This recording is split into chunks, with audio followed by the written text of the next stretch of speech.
L'agglomération lilloise, une métropole attractive pour des milliers d'étudiants français et étrangers. Chaque année, ils sont de plus en plus nombreux à pousser la porte de cette agence spécialisée dans la colocation. On n'a quasiment plus rien à louer. Donc ça c'est top.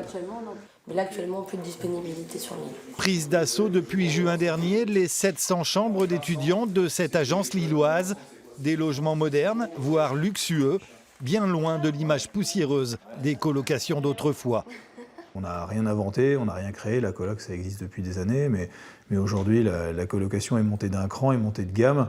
C'est-à-dire que la colocation à l'ancienne, où on est 7-8 à se partager une salle de bain, ça ne fonctionne plus, quoi. C'est pas ce que veulent les locataires. Je voulais pas arriver à Lille et prendre un studio où tu te retrouves tout seul. 11 étudiants dans cet immeuble totalement dédié à la colocation. Chacun y déboursera 600 € de loyer en moyenne, charges comprises et sans les APL, entre chambres individuelles équipées de sanitaires et parties communes hors du commun. Je trouve que les prix sont vachement raisonnables.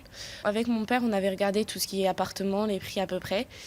Et c'est vraiment dans la tranche de prix qu'on peut trouver pour un petit studio, par exemple, alors qu'ici, on est loin d'être dans un petit studio.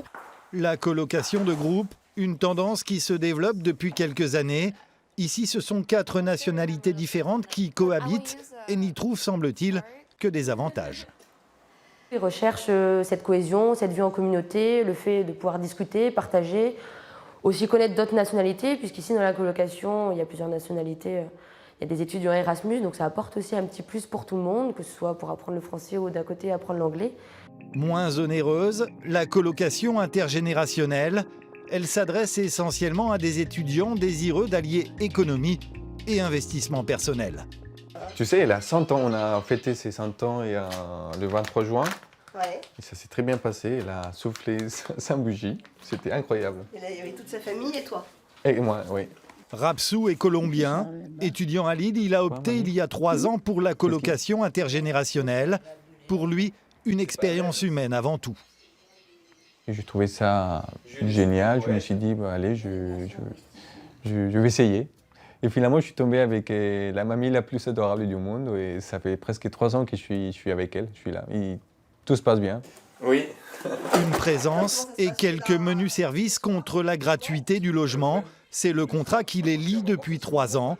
Une formule qui malheureusement ne séduit que peu les seniors.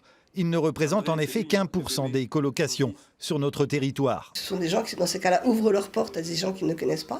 Donc il faut une certaine ouverture, il faut accepter d'avoir quelqu'un qui entre dans son intimité, ce qui n'est pas toujours facile.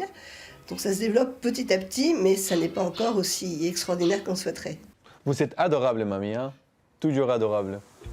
La colocation, une autre façon de se loger.